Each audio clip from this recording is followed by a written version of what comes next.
Hey, it's Brian Slagel from Metal Blade Records talking about my new book, Swing of the Blade. Beautiful, Brian. Thanks for joining us today. Thank you. Thanks for having me. My pleasure. So, firstly, mate, for those who don't know, tell us a bit about yourself and your place in heavy metal. So, 41 years ago now, I started a label called Metal Blade Records and put out a record called Metal Massacre that featured Ratt, Metallica, Siridungle, Bitch, Malice, a whole bunch of local LA heavy metal bands, and kind of went on to put out a bunch of stuff since then. And here we are 41 years later. Beautiful. That's a very brief description, mate, but you got the point across. Excuse me. So, you recently released the book Swing of the Blade, more stories from Metal Blade Records. So, what sorts of things do you cover in that book? So I did a first book about 6 years ago now called for the sake of heaviness, the history of Metal Blade Records. It was kind of just a history of Metal Blade. Never intended to write any books, but we kind of felt it was our 35th anniversary at the time, and we thought, people are asking about a book. I said, well, I'm still kind of coherent and remembering things. I should probably write a book. So I did, and surprisingly enough to me, it got a really great reaction, and people wanted to hear more stories, some of the bands, deeper dives. They wanted to hear more about some of the obscure bands and why some bands didn't make it, that they should have made it. So here we are with book number 2 now. So, would you say it's more of a continuation of For the Sake of Heaviness, or is it a separate look at things? Well, it's a continuation, but it's a little bit different. And the first book was basically just a chronological story about Metal Blade from the beginning until at that point, up to 19, up to 2016. And this is more in-depth stuff from the whole history of the label, but more like there's a chapter about my dealings with Metallica, there's a chapter with my dealings with Slayer and Amon Amarth and Armored Saint and King Diamond and Merciful Fate, and all that sort of stuff. And then there's a bunch of there's some music business nonsense, and a lot of stuff about some of the more obscure bands, because that was honestly the one thing that people asked me about the most from the first book was, hey, we want to hear more about a lot of these smaller bands that we like that never made it, and why weren't they bigger? So, overall, bro, why did you feel it was important to write this book? Well, it's one of those weird things where I was so surprised by the reaction of the first book and how well it did, and all of those sort of things. And then I just got constantly asked to do more. And talking to BMG as our publisher, and they said, yeah, you should do another one. And everybody said, yeah, you should do another one. So I'm all right. So the weird thing about the book was, though, I wrote it right before the pandemic hit. So it's dated, but it's not, because it's all historical stuff anyway. But it's kind of weird because it's been sitting around, for almost 3 years. Then there was a paper shortage, so that caused it to be delayed another year, strangely enough. And so we actually wrote a little bit more about kind of the pandemic, what was going on in the music business around then. But yeah, just people wanted to hear more stories, and so far so good. The reaction's been great, and we were #1 again on the heavy metal charts on Amazon and all that good stuff. Very cool. Were you able to be completely honest with everything, mate, or did you have to water some things down a bit? Well, I was honest about everything in the book, but I'm not. I tried to do this in the first book. I don't want to throw anybody under the bus. I don't want to put any salacious stories out there. That's kind of not my style. But I'm accurate about what I was writing. And in fact, so much so that each chapter I wrote on a band, whether, like I said, whether it's Amon Amarth or Slayer or whoever it was, I sent the chapter to the band saying, hey, is this all cool with you guys? Is this all honest, is correct as well? Because my memory isn't perfect. I just want to make sure it was all good with them. So, and I got the approval from everybody. So it should be pretty good. But it's just stories, just fun stories about bands, and some inside stuff about how they worked and how things happened. But if you're looking for something salacious or me to diss anybody or throw anybody under the bus, that's not going to happen in this book, at least that I'm aware of. Not intended anyway. So I'm sure there's people out there who sort of look back and think, how can a book on heavy metal be interesting, mate? So give us, briefly run us through one of those stories that you've got in there, just to give people a bit of a gauge onto what to expect. Sure. Well, I think, if you're fans of any of the bands, you always want to hear more. A lot of these bands haven't written biographies, so there's not a lot of stuff out there on kind of the history of it. And it depends on who you're at, on who you're into. But I'll just pick I don't want to be salacious about this necessarily because it's easy. We'll just pick a Metallica book, but the Metallica part. But it's one of my favorite stories with those guys, and I think it just shows a little bit of how so down to earth and regular guys they are, even though they're one of the biggest bands on the planet. I went down there to see them. It was on the Death Magnetic tour, and I flew down there playing in Tampa and Miami. And, they say, hey, come down. We're staying in Miami for like 5 days. Come and hang. So I'm like, all right, sure. So I had a place near Miami anyway at the time. So I went down there to hang. And the first night I get in, and it was Lars and Robert, and then like their assistants and a couple people, like five or six of them. And they said, come to whatever bar we're at. So I went down there, and we're hanging out and talking and kind of seeing them for a while. And then, I don't know what time it was, we had to let the bar stayed open just for them, basically. So we had to finally let the poor people at the bar go home. And Lars was like, hey, Tommy Lee's club is right around the corner. Why don't we go over there? I'm like, oh, sure, why not? So we walk around the corner, and it's summertime, so we're all just wearing, jeans or shorts and, metal T-shirts, whatever. And, they're playing the, stuff. And so we walk up, and there's 2 security guards there, and they just look at us, and they just start shaking their head like, nope, not going to happen. So, and to their credit, they're not going to go, do you know who we are? We're just like, all right, fine. We went down the street to another bar down the street and hung out there for a while. So fast forward a couple days later, we're at they're staying at one of the big hotels there. They had like a little reception for them. And I was talking to the guy who's like the celebrity wrangler dude who's in charge of making sure all the bands have fun and whatever. And he was actually a good guy. We were kind of friendly. But as the night went on, all of a sudden Lars says, hey, we're going back to Tommy Lee's club. I said, well, didn't we try to do that the other night? He said, yeah, apparently the Wrangler guy heard the story and called them, and they were horrified. Metallica in. So I was late arriving to the club, but one of my friends, I was with Ray Alder, who's the singer from Fates Warning. He got there early, and I guess everybody kind of they took the VIP people and kind of threw them out, and all of a sudden it went from the disco music, the EDM music, to like 70s metal, and we ended up having a fun time that night. So it was pretty cool. But same thing. They're just regular guys. We would never say, oh, you know who we are. And it wasn't even the band that said that. It was one of the other guys. So it's kind of a funny thing. Very cool. And the book basically covers your views over 40 years of Metal Blade Records, mate. So looking back while you're writing it, did you maybe sort of see things a bit differently or identify things that you might change with the benefit of hindsight? I think probably more so in the first book, because when I'm going through and you're kind of again going through and reliving the history, because when you're doing this every day, you don't really think about the history or what's happening or what you've done. You're looking forward more than backwards. But in the first book I did, and I talk about this a lot. I think I mentioned a little bit in the second book too. But the biggest mistake I ever made was when everyone went from vinyl to CD, especially in America, in like a week.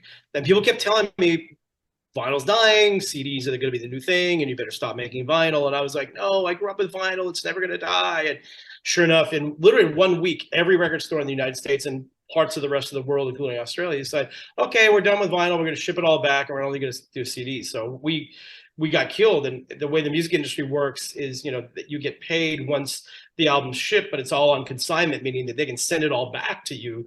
So at that point, I owed our distributor like $200,000, which of course I didn't have.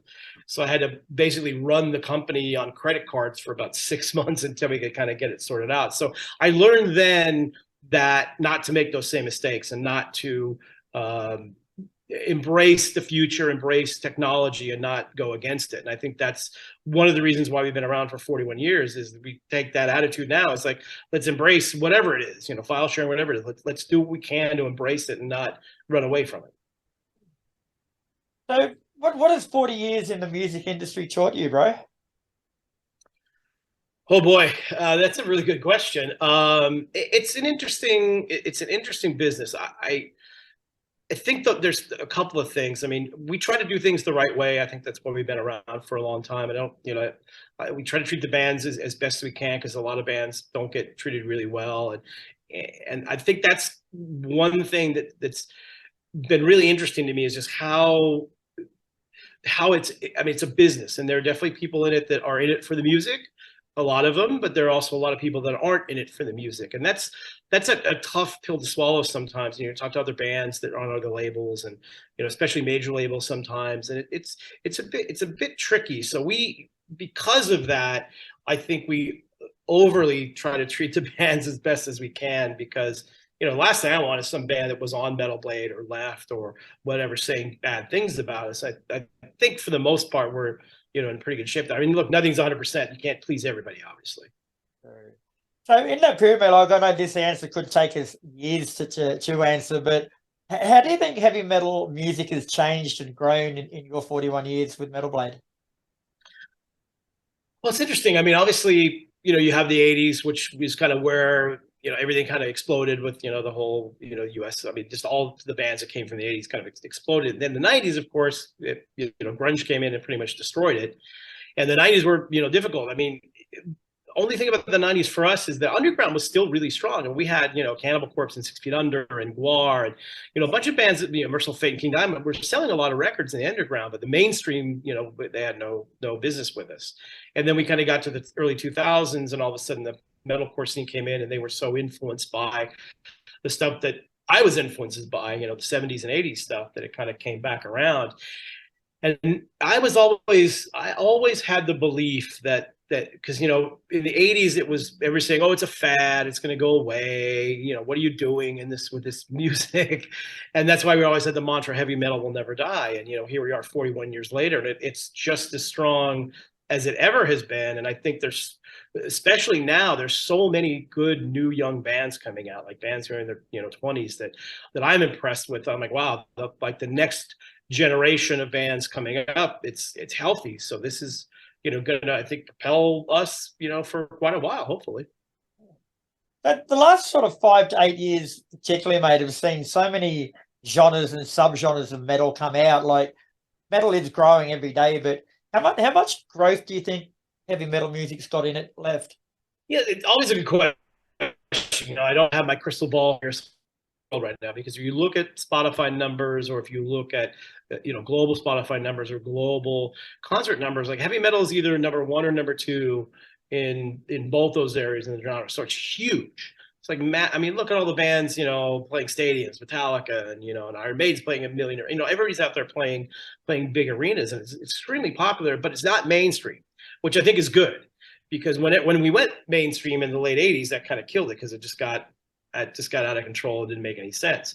So now we're still a really big genre, but people don't know that it's that big to a certain degree. And I kind of like that, because I think it means that it can do what it's going to do.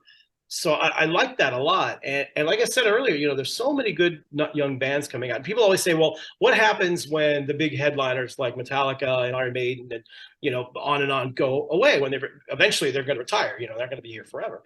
Well, but you've got the next crop of bands, Amon Amarth and Ghost and Lamb of God and Mastodon and Gojira. They're all coming up. They're all playing, big spots. I mean, in the US this summer, Ghost and Amon Amarth are going out and playing, 16,000 seat sheds. And they're going to probably sell out most of those, and the ones that aren't sold out will be pretty packed. So, here's the next generation of headliners. And now I look at this new generation of bands coming up, of these kids, people who are 20 years the senior of a lot of those bands, and there's so much good music now. It feels to me that it's in a really, really good spot at the moment. So would you say, like, over your 2 books, mate, like, would you say that they're sort of a good guide for people wanting to enter and survive in the music industry, or are they just pure entertainment? I would hope so. I mean, I do try to, especially, really in both books, I do try to talk a lot about the industry and, what I feel bands should do and not do. The 2 main things. Number 1, if you're in a band, you got to remember that you work for us. Like, I'm sorry, that we work for you, the labels, the managers, everybody. We work for you. There's a lot of bands think that they work for us, especially the labels. No, we work for you. So that being said, you've got to have somebody in your band that understands the business. It doesn't matter who it is. Just one guy, read a book, read a couple of books, understand it, because you're in control of your own destiny there. So many of the times the bands that don't become successful is because they didn't have a business guy. And they're like, well, we got signed to a label, we don't want to deal with the business stuff. You can't do that. Every major band, Rolling Stones, Metallica, you name it, there's a guy in the band who's running the business end of things, and they know what they're doing, and that's most important. And the other thing is to, you know, don't sound like your influences. Like, influences are great, but don't sound like them. And again, bands that become successful are always bands that are doing something unique and different. You know, if you go back to, you know, the early 80s, Metallica and Slayer were doing something that nobody else was really doing. And that continues today. There's this band Sleep Token now that's becoming huge, and it's not necessarily my thing, but you know, they're incorporating all these different elements of music. There's metal and there's EDM and there's pop and all this different stuff in this big bag. And the new record came out over here in the US, and they were the #3 record on the overall iTunes charts, which is insane. Like, they come out of nowhere. They were just like an underground metal band. So yeah, do all that sort of stuff. But I think both books have both fun stories about, you know, the different bands and an insight into them, but also hopefully there's some learning stuff in there as well. So back to Swinging the Blade before we go, mate. Like, you've mentioned Metallica and Amon Amarth, who we talk about in the book, but what are a couple of the other bands that you talk about too, just so people get a bit of a guide?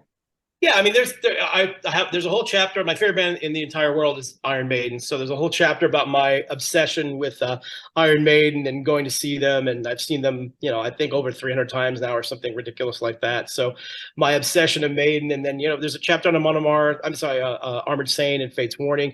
And there's also a really cool chapter on King Diamond and Merciful Fate, which I think is fun because, you know, King is this larger than life figure, and, you know, Merciful Fate is, you know, one of this incredibly influential bands. There's not a lot of stuff on them kind of historical like this, or, you know, your personal relationship with them. So I think that's kind of fun for people to kind of delve in and see, you know, what King Diamond's really like. Because that's one question I get asked all the time from anybody from, you know, Chris Jericho, the famous wrestler, to all these other people. Like, what's he really like? Like, what's he like to deal with? So there's some stories in there about him and working with him, and that are pretty fascinating too. So it's fun. If you're fans of any of those bands, I think there's something in there that you can hopefully enjoy.